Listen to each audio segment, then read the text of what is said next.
GameRanx presents 10 things you need to know when playing The Division. I've been playing this game a ton and talking to some fans of the game on Twitter and Facebook, and I've compiled a bunch of useful facts for you guys that you might have missed, and you'll definitely appreciate knowing them going in. So let's get started off with number 10. Here's a Dark Zone tip. If you're in the Dark Zone, use factions to your advantage. If you're early in the game, you might not have realized this, but there are different NPC factions within the Dark Zone. When you come across some of them, start shooting at them and hide. A lot of times you can find different factions close together. You can start shooting at them and trigger them, and go let them fight it out themselves. Then afterwards, once all the damage is done, you can walk around and reap the benefits, pick up all the cool loot that was left behind. Or if you stumble across a mob with, say, like a really high level boss character, you can use the other factions and them fighting against one another to at least whittle down his health, soften him up for when you gotta go in and finish him off. There's a surprising amount of strategy to be used in a Dark Zone, and I think that's what makes it awesome.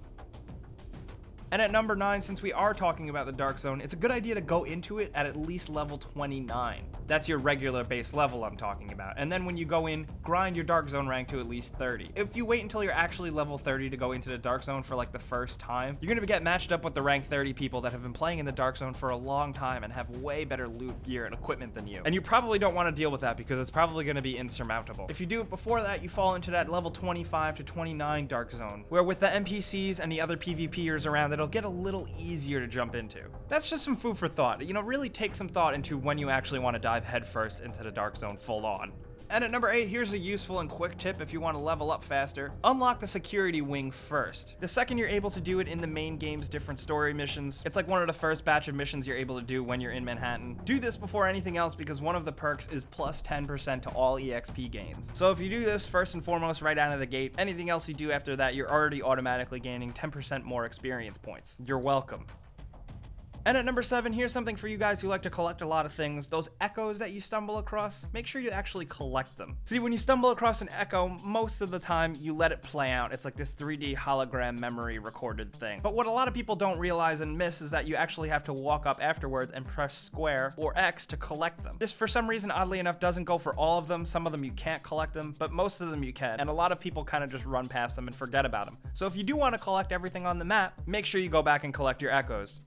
And at number 6, speaking of completionists, make unlocking the K9 unit in the security wing a priority. Once you actually get the security wing up and running and you're allowed to dump resources into different wings to build, the K9 one is the one to dump some points into because it exposes all the collectibles in a named area once you've completed all the missions in that zone. That way you can just stroll around, look at your map, find all the collectibles, and scoop them up easily. It takes a while to actually beat all the missions and side missions and stuff in an area, but afterwards think of it as kind of a reward. The K9 unit will help by showing you everything and let you pick up whatever you want. You'll be able to find all the phone logs, echoes, drones, anything, without a care in the world. And at number 5, pay attention to your positioning in playing. While it seems like it's just a lot of shooty bang bang, NPC enemies will actually remember where they last saw you. If they don't see you move, they won't know if you actually did. This is kind of like a last known positioning type of thing that we saw in Splinter Cell Blacklist. Enemies will continue to focus their effort and their bullets on where they last saw you, meaning that if you just stay low, stay in cover, and flank around, you can take out guys no problem. Then you'll make out much more easily without taking much damage. It's probably the best way to face an encounter. And at number 4, this one might sound obvious, but actually do all the side missions in an area. If you do all the side missions in an area, the JTF officer that you actually go up to the desk and get the missions from will give you a dope-ass reward. Most of the time, it's very common he'll give you a purple crafting schematic. So for those of you that don't know what that is, it's usually a crafting schematic for a really good rare weapon. So just clear out areas, start small in some of the level areas that you start out in, and knock them out one by one, and then you'll get some cool shit, and then you'll thank me later. And at number 3, here's a little tip that you might not have picked up. A weapon or a piece of gear with mods installed actually only counts as a single item. If your backpack is almost full and you have an unmodded gun, put those mods on the gun. Then that'll save you some space. Or have an old crappy gun in your stash, take out that gun, slap some mods on it, and then throw it back in the stash, and then you have a ton more room in your backpack. Yeah, it's a little bit of an exploit, but it's a good way of having something that takes up a bunch of inventory slots take up only one as a gun. And it's pretty useful, and I'm glad I know that trick. And at number 2, here's something. Listen, don't break down or sell any awesome gear that you have that doesn't necessarily have your build stat in mind, or maybe it's just not completely to your liking. There is an upgrade in the tech wing that allows you to re-roll the attributes of a piece of gear that you have. You have to spend some in-game money, but then the game lets you re-roll and get different numbers. So if you have a cool new piece of armor or gear or something that doesn't have all the stats going in the right direction that you want for your build, using that ability in the tech wing upgrade can actually turn the tables for your gear. It's pretty much one of the best ways to match up all your gear to your actual character's build.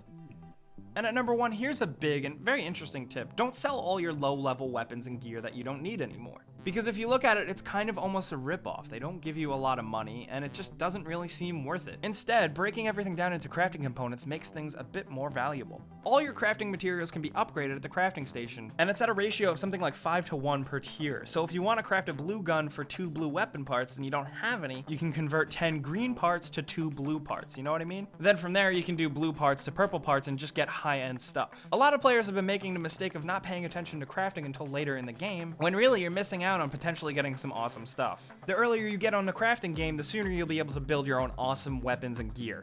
And that's honestly the name of the game in the Division, so you're welcome.